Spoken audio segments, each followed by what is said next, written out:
Shalom Bapak Ibu yang terkasih di dalam nama Tuhan Yesus Kristus.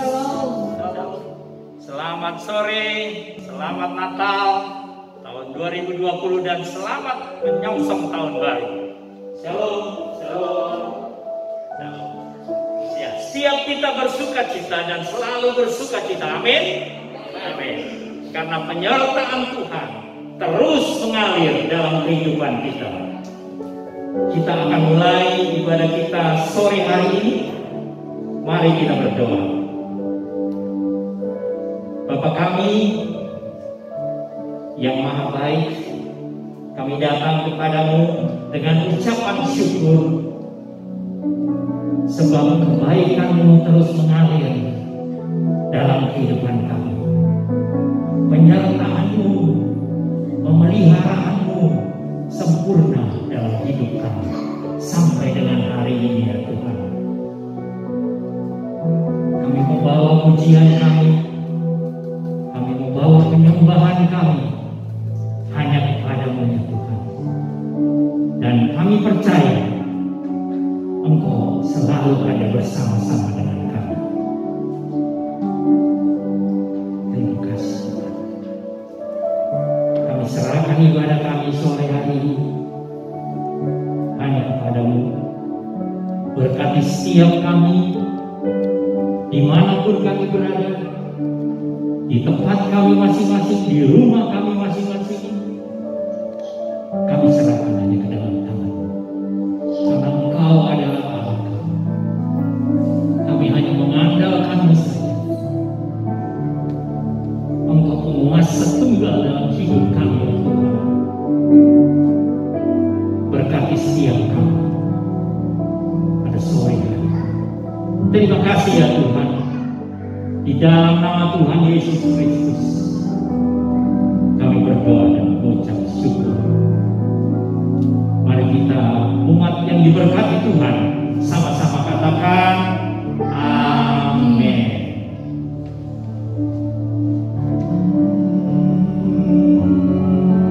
Kami mengambil komitmen kami ya Tuhan. Kami mau mengasihi-Mu dengan sepenuh hati kami. Kami mau melakukan firman-Mu ya Tuhan dengan segenap hati, karena tujuan kami untuk menyenangkan hati-Mu Yesus.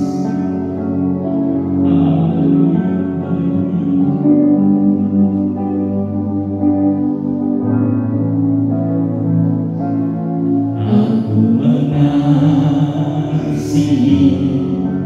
Engkau Yesus dengan segenap hatiku. Aku mengasihi Engkau, aku mengasihi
Mari buat Tuhan. Mari Bapak Ibu yang di rumah.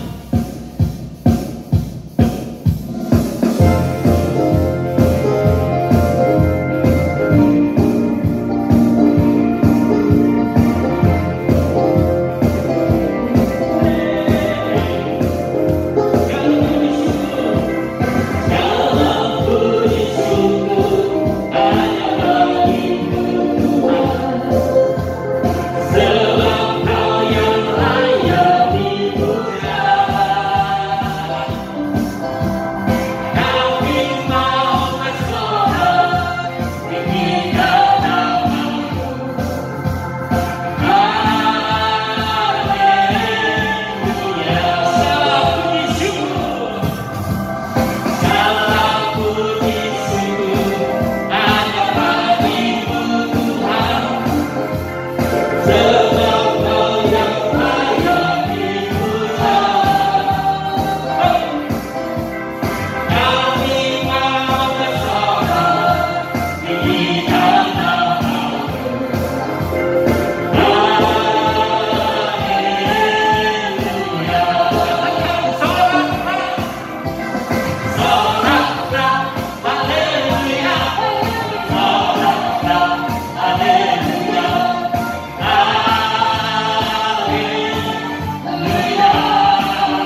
Engkau begitu mengasihi kami.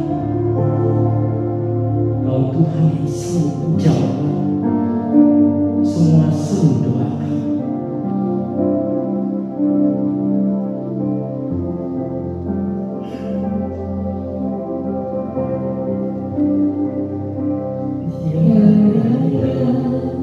Seperti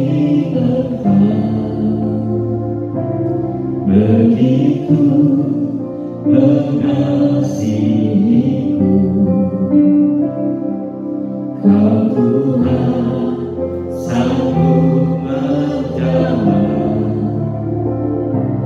semua seru doaku. Tiada yang seperti Engkau, begitu mengasihiku, Kau Tuhan sanggup melawan seluruh kehidupanku. Aku percaya Tuhanku aja.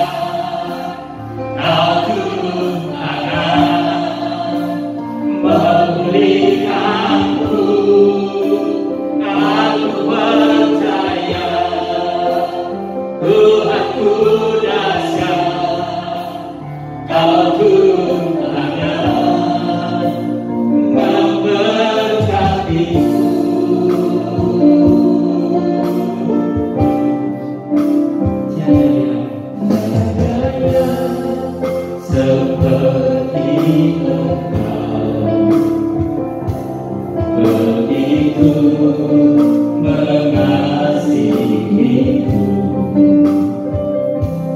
Kau Tuhan sanggup menjawab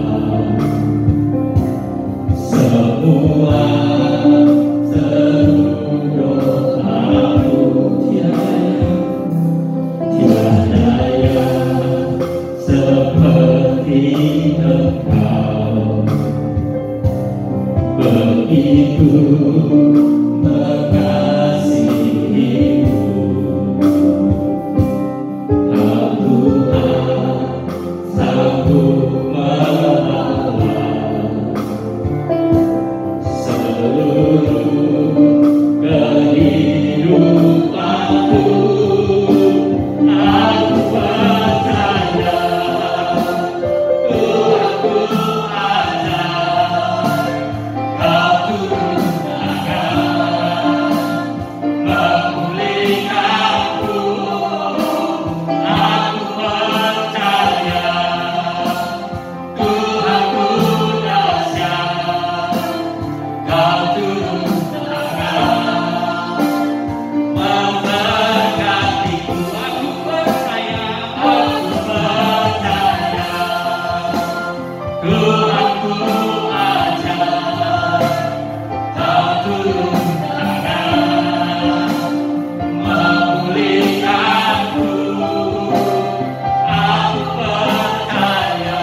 tiba saatnya kami akan mendengarkan sebagian daripada firman-Mu ya Tuhan. Siapkan hati kami, siapkan telinga kami, agar kami dapat duduk tenang untuk mendengarkan kebenaran daripada firman-Mu. Karena kami percaya firman-Mu yang akan memerdekakan kami, firman-Mu yang akan menyembuhkan kami, firman-Mu yang akan memulihkan kami Tuhan, firman-Mu yang memberkati kami. Terima kasih, terima kasih. Berkati hamba-Mu Bapak Sunar Yonatan yang akan membawakan sebagian daripada firman-Mu. Terima kasih Tuhan, terima kasih Yesus. Kami siap untuk mendengarkan kebenaran firman-Mu di dalam nama Tuhan Yesus Kristus. Segala puji, hormat, syukur dan kemuliaan hanya bagi-Mu. Terpujilah Engkau kekal selama-lamanya. Mari kita umat yang diberkati Tuhan sama-sama katakan amin.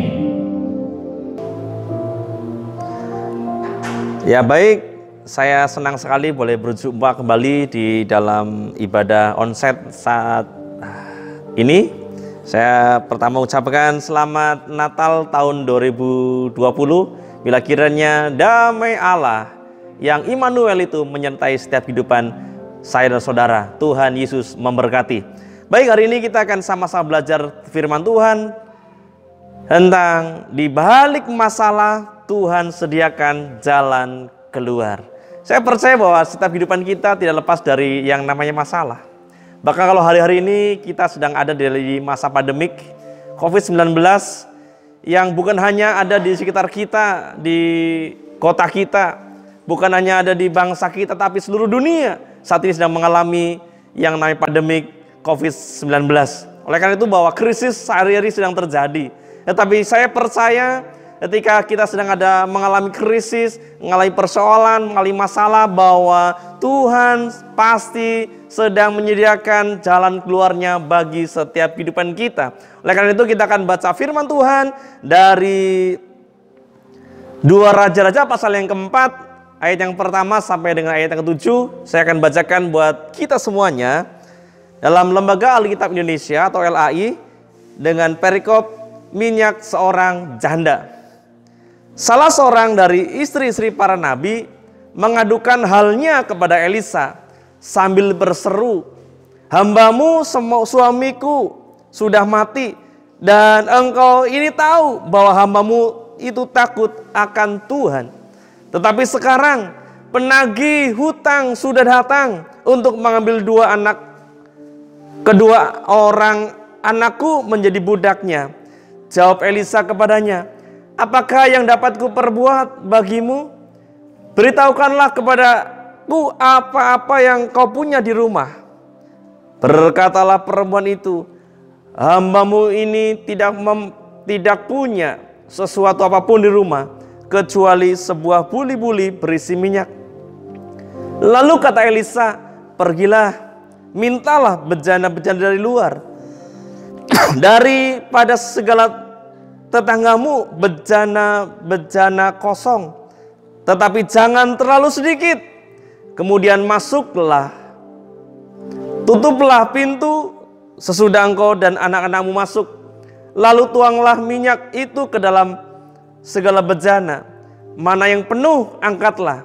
Ayat yang kelima, "Pergilah perempuan itu daripadanya, ditutupnyalah pintu sesudah ia dan anak-anaknya masuk. Dan anak-anaknya mendekatkan bejana-bejana kepadanya, sedang ia terus menuang. Ketika bejana itu sudah penuh, berkatalah perempuan itu kepada anaknya, 'Dekatkanlah kepadaku sebuah bejana lagi.' Tetapi jawabnya kepada ibunya, 'Tidak ada lagi bejana.' Lalu berhentilah minyak itu mengalir.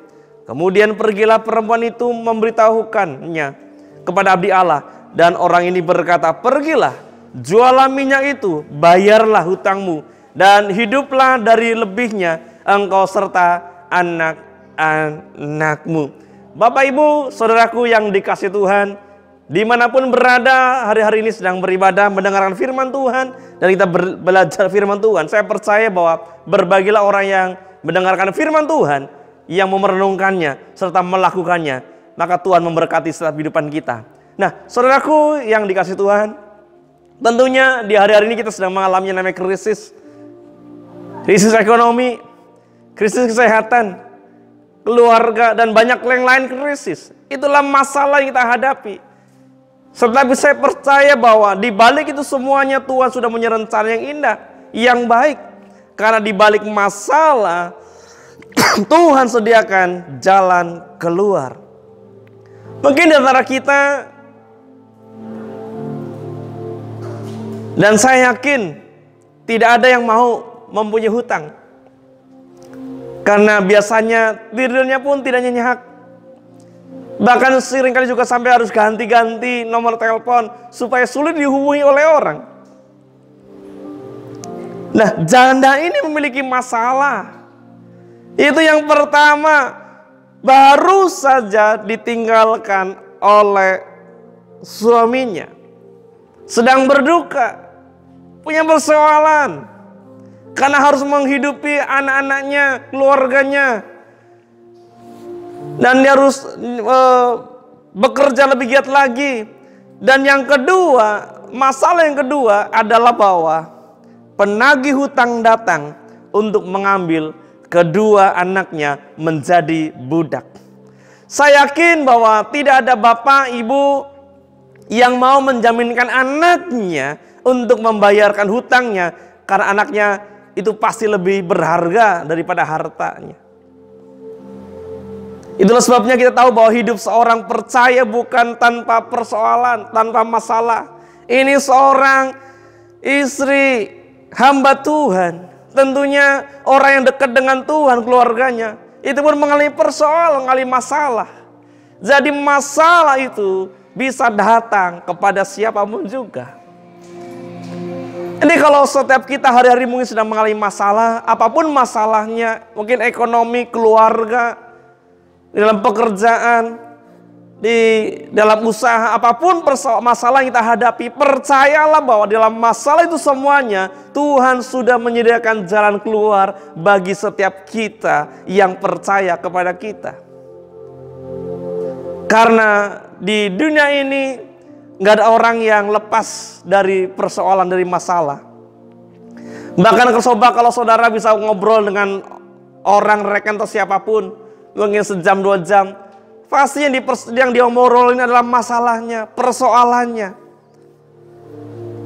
Tetapi di balik masalah itu, Tuhan Yesus sediakan jalan untuk kemuliaannya. Kalau orang punya masalah, lalu dia mencoba menyelesaikannya dengan kemampuannya sendiri, dengan caranya sendiri, dengan dia pengalamannya sendiri, seringkali bahwa boleh mengalami persoalan, bahkan persoalan semakin berat. Dan pesan Tuhan di akhir tahun 2020 ini kepada setiap kita semuanya bahwa yang pertama, jika kita sedang dalam pergumulan, datanglah kepada Tuhan. Jangan kepada hal-hal yang menyesatkan kita. Jangan datang kepada orang-orang yang tidak tepat. Justru kita akan semakin parah, semakin terjerumus dalam masalah itu tersebut. Tetapi ketika kita menghadapi persoalan, pergumulan, datanglah kepada orang yang tepat. Itu kepada Tuhan yang memiliki hidup kita, yang memiliki dunia ini. Maka semuanya persoalan kita boleh bawa kepadanya. Dan yang kedua, kita melihat bahwa wanita ini berkata kepada Elisa, berkata, saya ini tidak punya apa-apa. Ini berarti kalimat penyerahan. Saudaraku, kalau ketika kita menghadapi persoalan, menghadapi masalah, biarlah kita menyerahkan segala sesuatunya hanya kepada Tuhan. Menyerahkan semuanya kepada Tuhan. Saya percaya ketika kita yang pertama datang kepada Tuhan, atau datang kepada orang yang tepat, yang ahli dalam bidangnya, maka kita introspeksi diri kita dan kita sadari, berserah sepenuhnya masalahnya. Karena saya percaya bahwa pemulihan akan terjadi ketika kita mau terbuka. Ketika terbuka kepada Tuhan, terbuka kepada orang yang ahlinya, maka persoalan bisa dapat diselesaikan.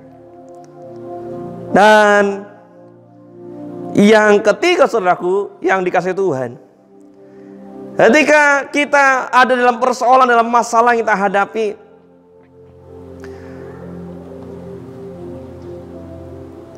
kita lihat bahwa wanita ini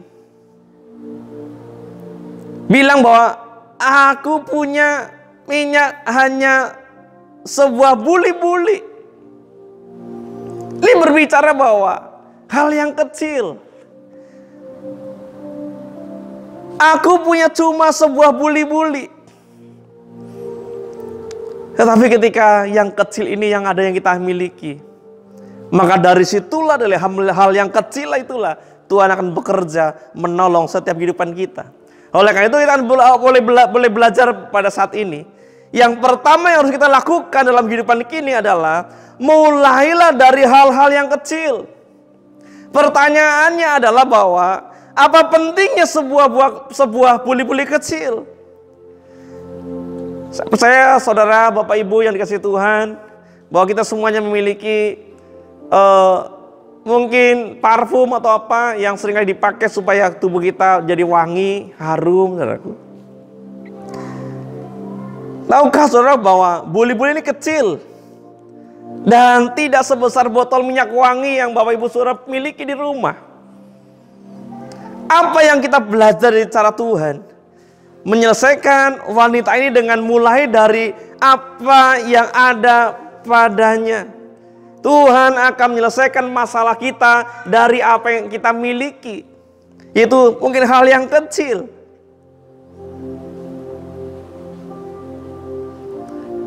Yang kecil seperti buli-buli, kalau dipakai Tuhan akan menjadi sesuatu yang besar. Karena kita lihat bahwa dalam Yohanes pasal yang ke-6 mulai yang ayat yang pertama dan seterusnya, ketika Tuhan Yesus melayani orang banyak, ketika menjelang sore, Tuhan bilang kepada Filipus, "Filipus, di mana kita dapat membeli roti supaya orang banyak ini dapat makan?" Filipus juga bilang kepada Tuhan, "Tuhan, roti seharga 200 dinar pun apa artinya untuk orang sebanyak ini?" Yang mendengarkan khotbah Tuhan Yesus pada waktu itu adalah 5.000 orang laki-laki. Belum termasuk istri, anak-anak. Jadi lebih daripada 5.000 orang. Tetapi ada seorang yang namanya Andreas berkata, "Tuhan, di sini ada seorang anak yang memiliki 2 roti dan 5 ikan. Tetapi apa gunanya bagi mereka?" Mari kita lihat bahwa hal-hal yang tidak masuk akal, hal-hal yang kecil yang diperhitungkan dengan jumlah orang yang akan diberi makan karena hanya 2 roti dan 5 ikan, tidak cukup, nggak ada artinya apa-apa.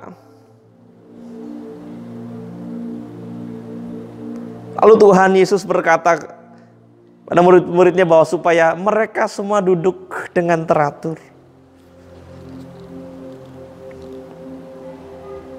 "Bawalah roti dan ikan ke sini," kata Tuhan. Lalu Tuhan Yesus mengucapkan syukur atasnya dan berkata kepada murid-muridnya, "Bagikan."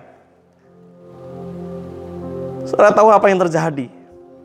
5.000 orang bisa menikmati berkat yang spektakuler dari hal yang kecil, yaitu 2 roti dan 5 ikan.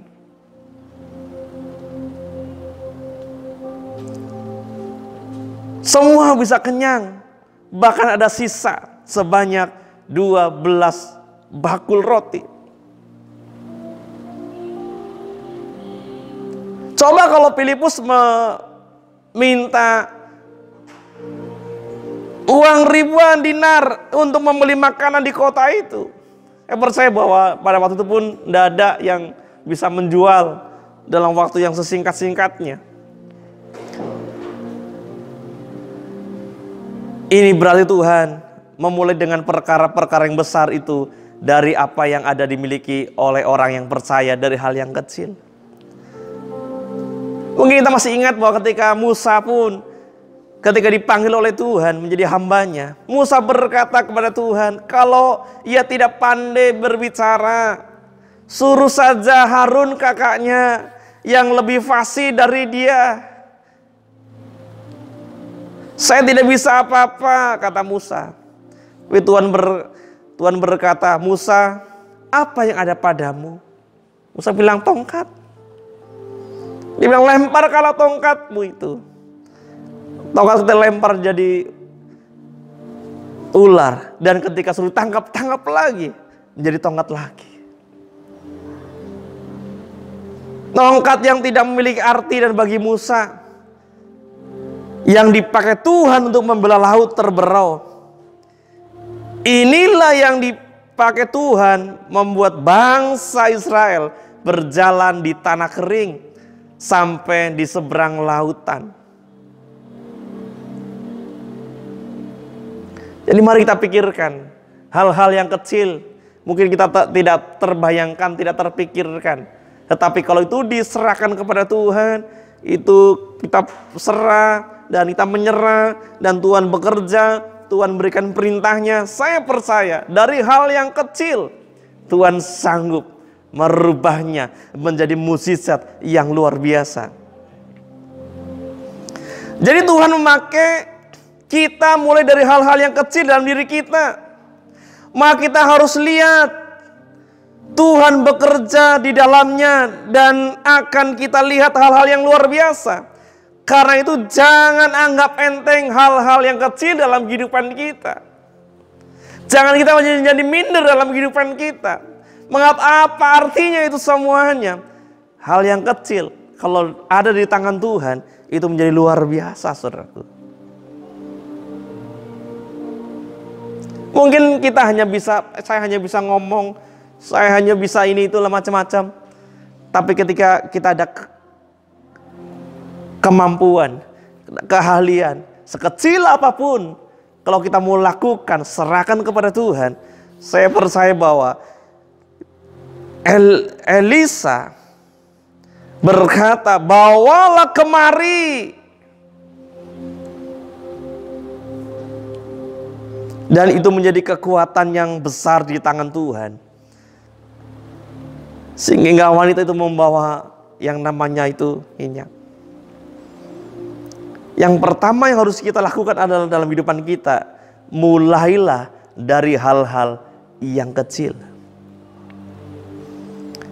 Melakukan bagian kita, yaitu bertekun, bekerja dengan tekun, bekerja keras, bekerja dengan giat. Kita lihat apakah yang kita pikirkan bahwa ternyata Tuhan bekerja itu dengan cara yang tidak masuk akal dalam pikiran kita. Dibandingkan buli-buli dengan bejana besaran yang mana? Tentunya besar bejana. Buli-buli kecil. Pikiran kita kan yang ada itu dari yang besar dituang yang kecil-kecil. Tetapi ini dari buli-buli yang kecil suruh dituang ke bejana yang besar. Saudara bisa membayangkan bahwa ketika kita ada di sebuah pom bensin, mungkin kita memiliki kendaraan motor, mobil, hanya kapasitasnya paling 10 liter, 50 liter. Kok bisa menuang ke tempat penampungan itu yang namanya pom bensin? Nggak mungkin. Yang ada adalah bahwa kita diisi, yang besar yang kecil. Inilah cara Tuhan, bahwa dari wadah yang kecil ke wadah yang besar. Tetapi mari perhatikan bahwa kegigihan dan ketekunan wanita ini dalam bekerja, ternyata itulah yang memberikan sumber kekuatan untuk menyelesaikan masalahnya. Karena itu hal yang kedua yang harus kita lakukan adalah kita harus tekun bekerja. Ketika wanita itu menuangkan minyak dari buli-buli, itu mungkin tetesan yang pertama. Lalu ia menghitung sampai penuh. Dan ia lakukan terus menerus sampai kepada bejana yang terakhir. Dia lakukan. Berapa lama ia melakukannya, saudaraku? Sampai selesailah bejana itu terisi semuanya. Mungkin sama dalam kehidupan kita, ketika kita ada yang di kantor, mungkin ada dimanapun juga. Memang ada yang namanya anugerah Tuhan, saudaraku. Tetapi di sisi lain bahwa kita harus ada tekun, harus giat, saudaraku. Kalau kita, inilah yang akan membuat hidup kita melihat perkara-perkara besar. Yaitu kita mau hidup bukan hanya sekedar pesimis, nggak masuk akal, tapi dengan segiat, dengan semangat, maka percaya bahwa Tuhan bekerja. Ketika kita hidup bekerja dengan tekun. Dalam bekerja keras kita juga harus mengandalkan Tuhan, saudaraku.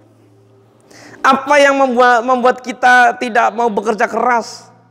Ternyata bahwa seringkali perasaan takut di dalam diri orang-orang percaya. Takut gagal. Itu yang menjadikan bahwa hidup kita ini tidak bisa mau bekerja keras.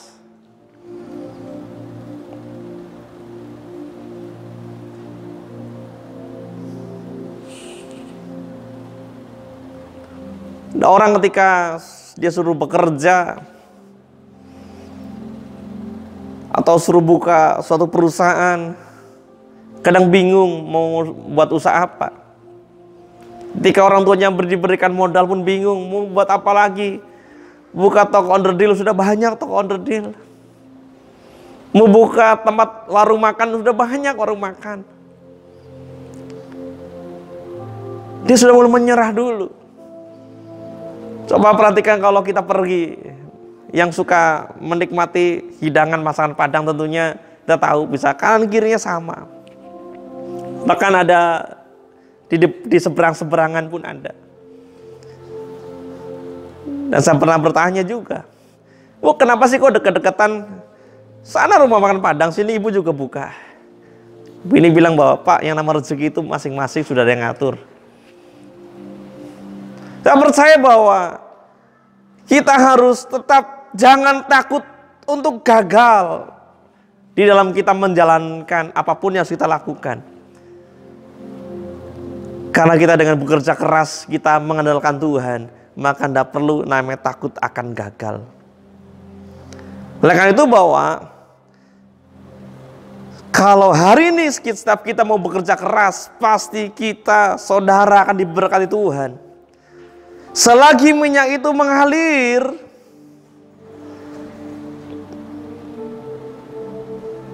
dan ketika dia berhenti, dia pergi kepada abdi Allah itu dan melaporkan bahwa semuanya bejana sudah penuh. Lalu kata abdi Allah itu, jualah semuanya, bayarlah hutangmu, dan hiduplah dari sisa uangnya. Beberapa banyak pun bejana yang dimiliki wanita ini pasti akan penuh. Berarti saudara, seberapa besar wadah yang kita punyai, sebesar itulah Tuhan akan mencurahkan berkatnya kepada setiap kita, kepada setiap saudara. Oleh sebab itu jangan siapkan wadah yang kecil, maka supaya kita mengalami kemenangan yang daripada Tuhan, yaitu dengan cara perbesar kapasitas kita. Perbesar kapasitas kita, wadah kita, seperti wanita ini yang menyelesaikannya persoalannya dengan Tuhan. Saya percaya, mari perbesar hidup kita, kapasitas kita, kemampuan kita, supaya kita bisa menampung berkat dari Tuhan itu lebih besar lagi supaya kita bisa menerima anugerah dari Tuhan itu besar lagi, supaya kita bisa menerima anugerah dari Tuhan lebih besar lagi, kepercayaan Tuhan berikan kepada kita lebih besar lagi, itu dengan memperbesar, menyiapkan kapasitas kita. Makanya percaya kalau kapasitas kita besar, maka kita bisa menampung segala persoalan, segala masalah, segala tantangan. Karena Tuhan memberikan caranya, Tuhan memberikan kemampuannya kepada kita.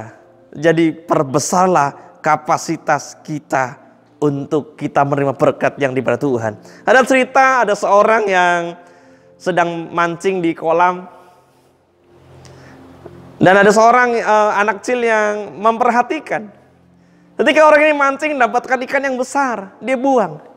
Ketika dapat besar lagi, dibuang lagi. Ketika dapat lagi besar, dibuang lagi. Pikiran anak kecil ini, orang ini lagi main-main apa ya? Kenapa sih ketika mendapat ikan yang besar kok dibuang? Dia tanya. Yang mancing anak ini ibu-ibu. Bu, kenapa ibu dapat ikan besar kok dibuang? Iya, soalnya kalau saya dapat ikan besar, saya bawa pulang untuk digoreng, wajan saya kecil, tidak mungkin. Jadi saya mau mancing dapat yang kecil saja supaya cukup, saudaraku. Dari kisah ini kita bisa belajar bahwa seharusnya wajahnya dibesar-besar, berkatnya untuk menerima berkatnya diperbesar. Bukan berkat yang Tuhan berikan kepada kita dibuang begitu saja. Oleh karena itu, saudaraku yang Tuhan, bahwa pasti Tuhan menolong setiap kita untuk menyelesaikan setiap masalah yang kita hadapi. Kalau hari-hari ini kita sedang mengalami persoalan masalah yang kita hadapi, bahwa Tuhan berikan jalan keluar. Kalau kita mau memperbesar kapasitas kita mau datang kepada Tuhan, kita mau taat kepada Tuhan, dan pakailah apa yang Tuhan sudah kerjakan mulai dari hal-hal yang kecil yang kita miliki. Tuhan Yesus memberkati. Mari kita berdoa kepada Tuhan. Bapa kami yang ada di surga, kami bersyukur dan berterima kasih buat kesempatan saat ini kami boleh beribadah kepadamu, walaupun masih dalam cara virtual atau online, tetapi kami percaya bahwa Tuhan Allah yang menyertai, memberkati kami. Engkau hadir di rumah-rumah, Engkau hadir dimanapun berada. Kami merasakan kuasa-Mu ya Tuhan. Dan saat ini kami berdoa, mari ya Tuhan, Engkau memberkati anak-anak-Mu, umat-Mu. Tuhan, kiranya yang lemah Tuhan kuatkan, yang sakit Tuhan sembuhkan, bahkan yang berbeban berat Tuhan akan beban mereka. Dan bahkan Tuhan Engkau memperbesar kapasitas umat-Mu Tuhan, untuk boleh menerima setiap perkara-perkara yang besar dalam kehidupannya. Terima kasih Tuhan, terima kasih. Terpuji nama-Mu ya Bapa. Dan biarlah kami bersyukur dan bersyukur. Segala pujian, segala hormat hanya bagi nama Tuhan yang ada di surga. Dan kami boleh mengakhiri ibadah kami saat ini. Dan saat ini mari kita angkat tangan kita dan berserahlah, pandanglah kepada Dia. Dan terimalah rahmat berkat anugerah daripada Allah Bapa di surga, kasih sayang di dalam anaknya yang tunggal Yesus Kristus, serta pengurapan penghiburan daripada kuasa Roh Kudus yang memenuhi kehidupan saudara mulai saat ini sampai selama-lamanya. Di dalam nama Tuhan Yesus Kristus yang percaya bersama kita berkata, amin.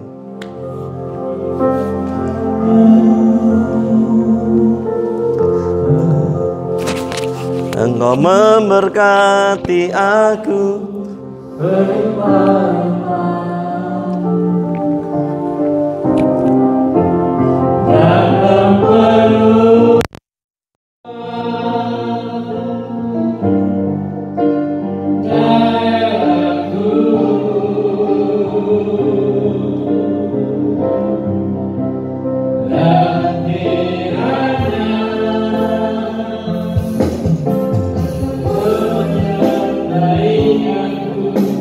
Melindungi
Saya mewakili KUL Plipiran mengucapkan selamat Hari Natal dan Tahun Baru.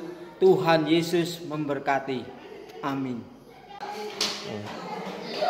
Shalom, kami dari KUL Bara mengucapkan selamat Natal 2020 dan selamat Tahun Baru 2021. Tuhan Yesus memberkati. Salam damai. Shalom, KUL Banjarnegara mengucapkan selamat Natal tahun 2020 dan selamat Tahun Baru 2021. Tuhan memberkati saudara.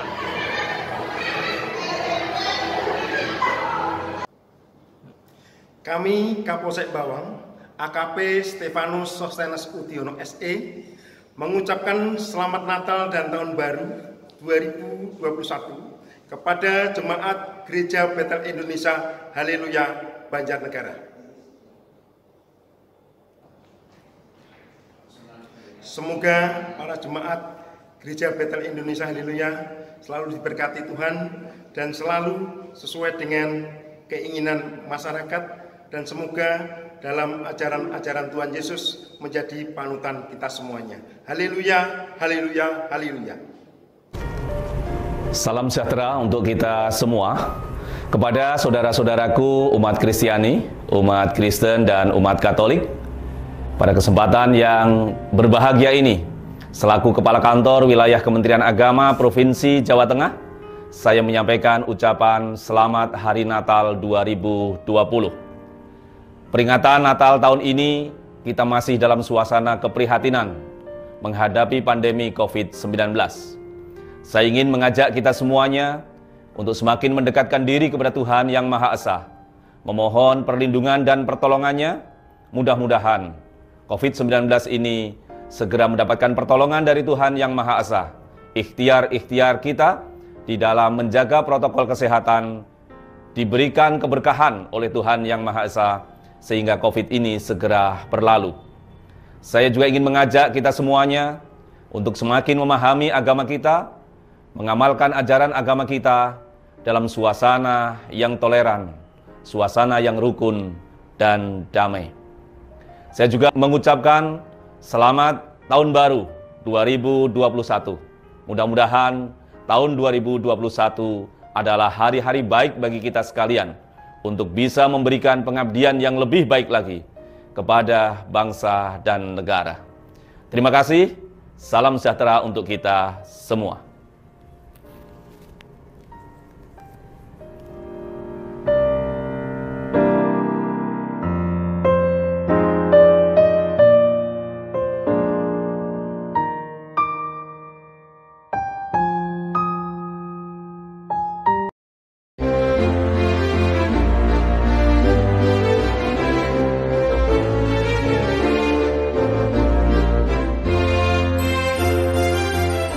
Selamat Natal dan Tahun Baru 2021.